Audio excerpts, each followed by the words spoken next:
Hello there everyone, my name is Amy, this is The Opinionated Woman, and welcome back to Crafty Reads, the series where I do some kind of craft, which at the moment is crochet, and we talk about the last 5 books that I've read. I am still working on this seat cover. I joined these two together because I'm trying to figure out how to do an invisible join. I don't think I nailed it.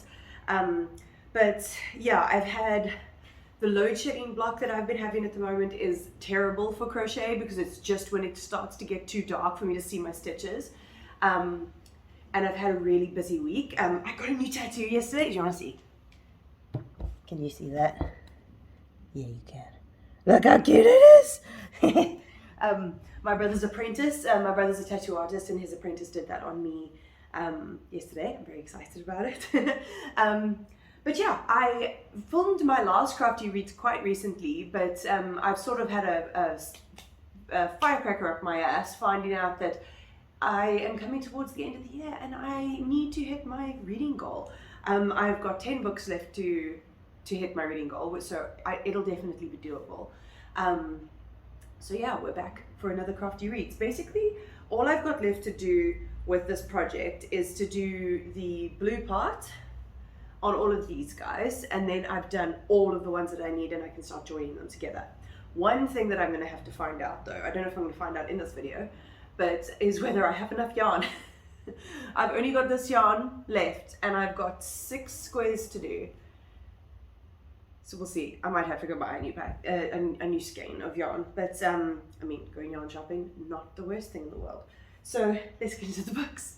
All right, so the first book I picked up was Summer Water by Sarah Moss. I love Sarah Moss's writing. It's really atmospheric. She does a lot of really lyrically written character-based stories, and that is totally what I got with Summer Water. So basically the story is taking place in this very small Scottish town. It's like a holiday destination, like a very rural holiday destination, but there's also like a bunch of locals obviously that live there around this loch on a permanent basis. And it's a really rainy day, and we basically get different views from different people around this area, all on this one rainy day that culminates in this really dramatic ending that I wasn't expecting, but I actually really enjoyed. Like the way that the characters came together was something completely unexpected. So we basically just dotting in and out of these families, whether we're with a family that's on holiday in the town or a family that lives there all the time. And I found it really interesting. It's just like a little glance into the dynamics between these different households and their view of the other people that are around them.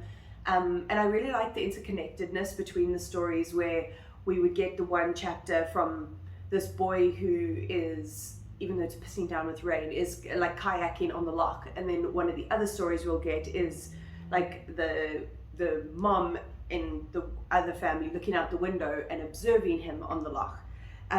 So we all know that this is happening, you know, concurrently.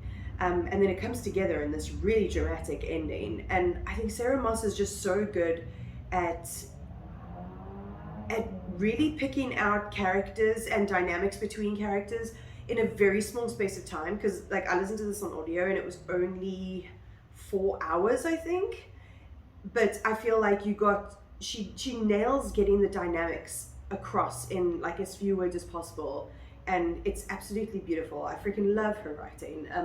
So yeah, I am definitely keen to just keep on picking up her backlist and then anything new that she has coming out. Then I went to another Frederick Backman, and that is Britt Marie Was Here, which is translated from the Swedish by Henning Koch. Britt Marie Was Here is a sort of a continuation on from My Grandmother Sends Her Regards and Apologies. In that book we are introduced to Britt Marie as a character, even though she is a secondary character in the story, maybe a tertiary character even. But by the end of that book we get an idea that there's more to Britt Marie than we thought, and that's definitely explored in Britt Marie Was Here. So we start off the story with Britt Marie having to get a job for the first time in, like, I don't know if it's like her life or since she was a teenager. She's in her 60s right now, and she gets sent to this town called Borg to be the caretaker of a recreational center there. And Britt Marie is really is very, I was going to say queer coded, not queer coded. She's autistic coded. She always talks about how her husband, who she's left, calls her socially inept and or inefficient or something like that. And like you can see how it comes across in how particular she is about certain things, like like civilized people eat dinner at 6 o'clock, you know, and she's got this like very particular idea, and then she has this particular brand of cleaner that she likes to use, and she gets very upset when she finds out it's been discontinued. And so we're basically taken into Britt Marie's life, like really trying to figure out how to manage life on her own and what she wants for herself. And as with all Frederick Buckman's books, you get a wonderful cast of characters. There's one character who is this person who speaks in like completely broken sentences and is drunk half the time. They're in a wheelchair. That's not really you know, a relevant fact about you know, it doesn't really come up.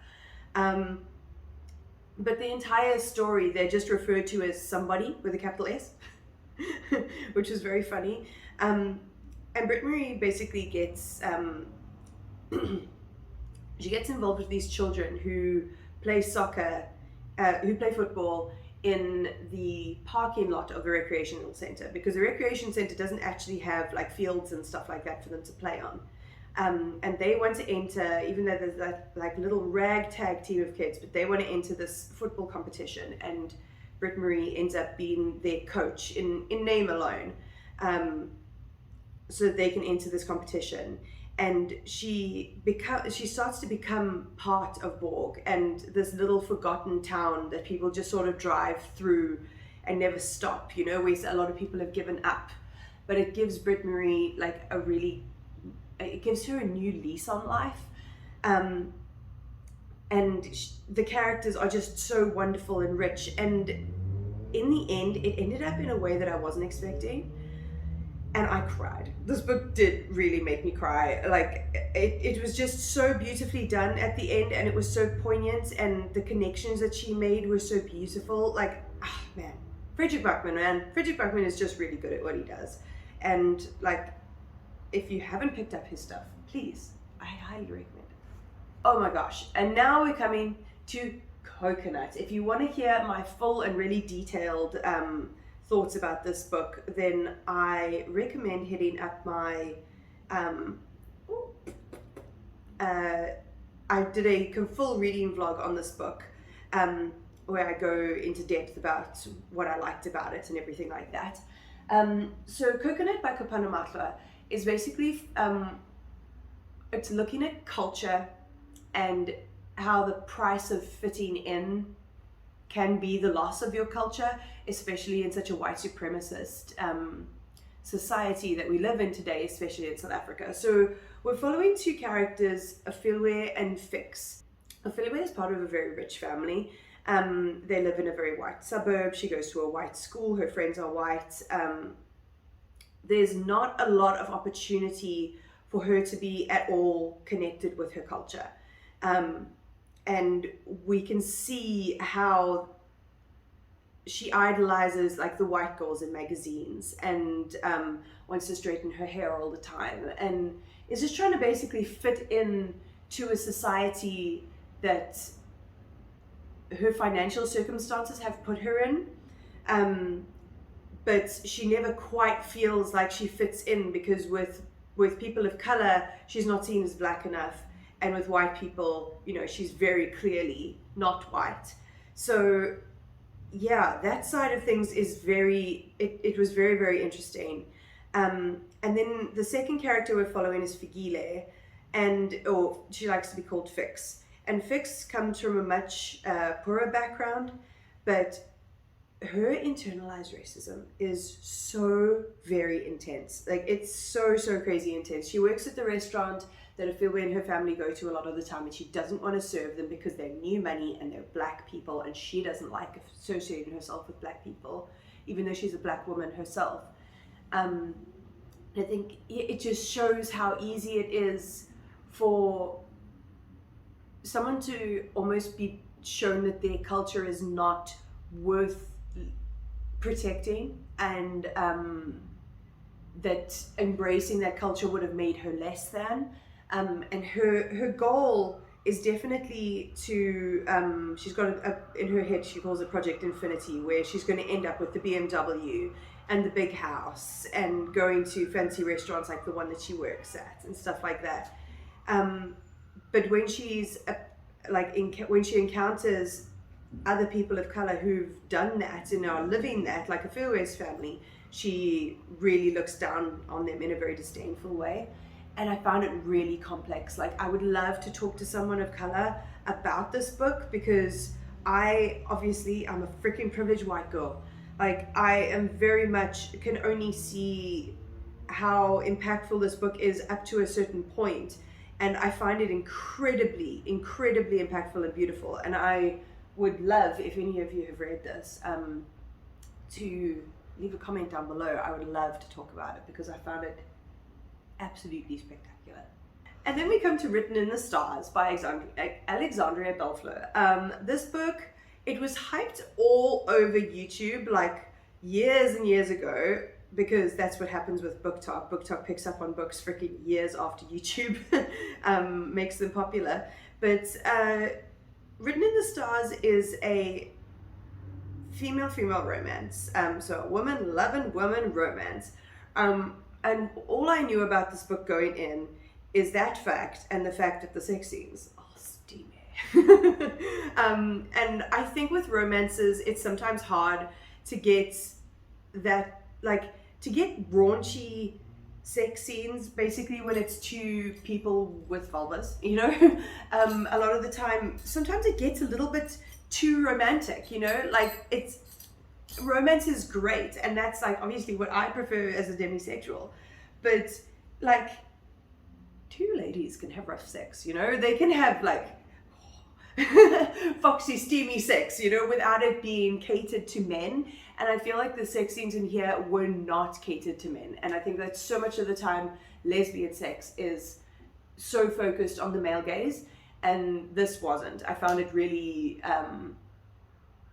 that it was portrayed very, very well. Put it in there. I finished it. Isn't it pretty?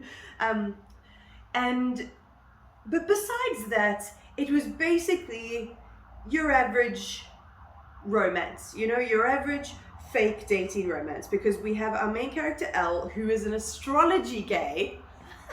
I've never seen, whenever I see astrology in books, it's usually like a quirky best friend character or something like that. But in this one, Elle is the main character. Like, she does astrology for a job. I have a friend who is very, very into astrology and like does readings and stuff like that for people. So it made me think of her quite a lot.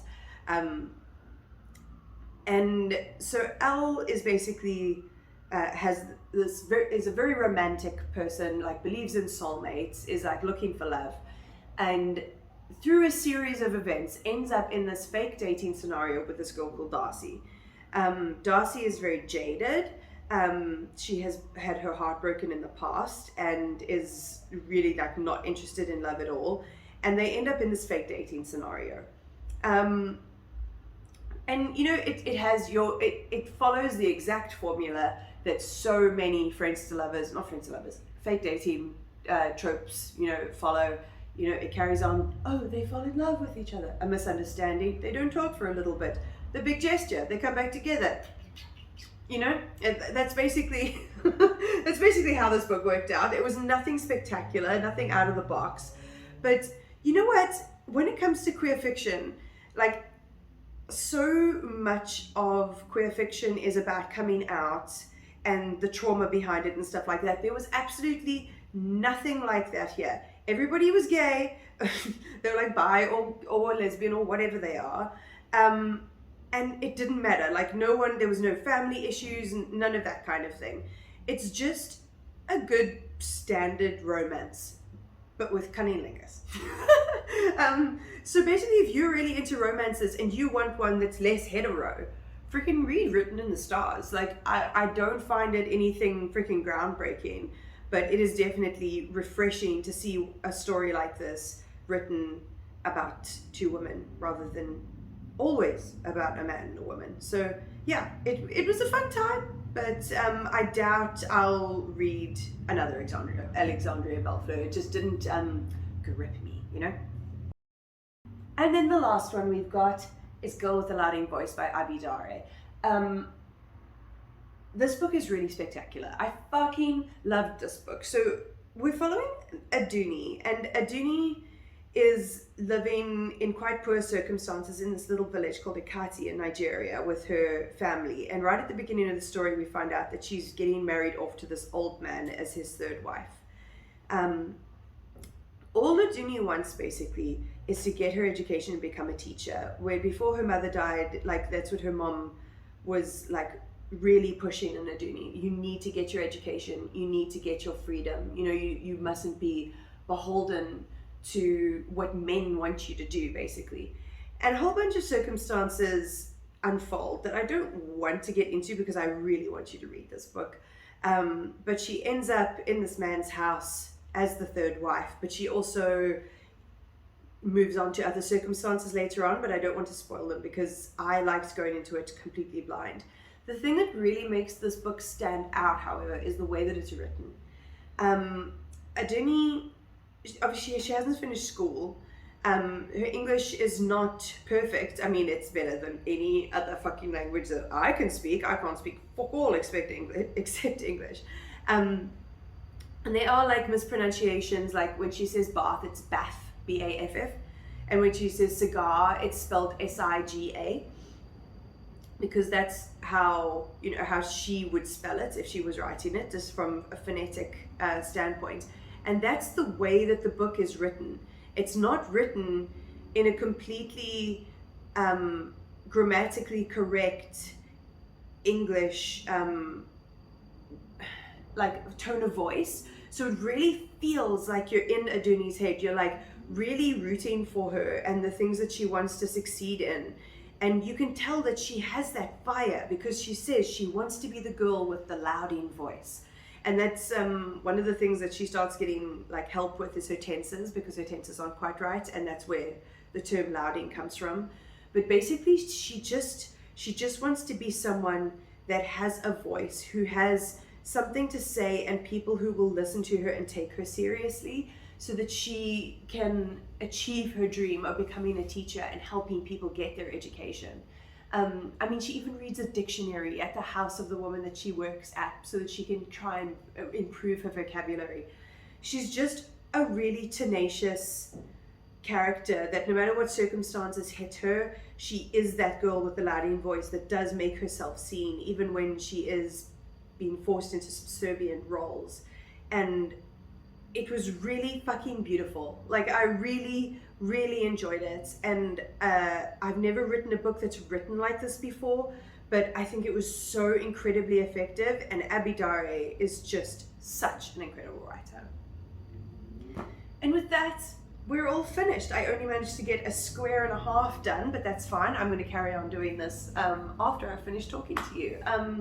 That was great. That was book number 90. Like, we got from 85 to 90 of my my reading list this year. 10 more books, 2 more crafty reads to do for the year. I can't believe it. It's freaking wild. But I hope you did enjoy that. If you've read any of those books, especially Coconut and Girl with the Louding Voice, please chat with me below. I would absolutely love to talk to you about it. But other than that, like, comment, subscribe, all of that fun stuff, and I'll take you next time.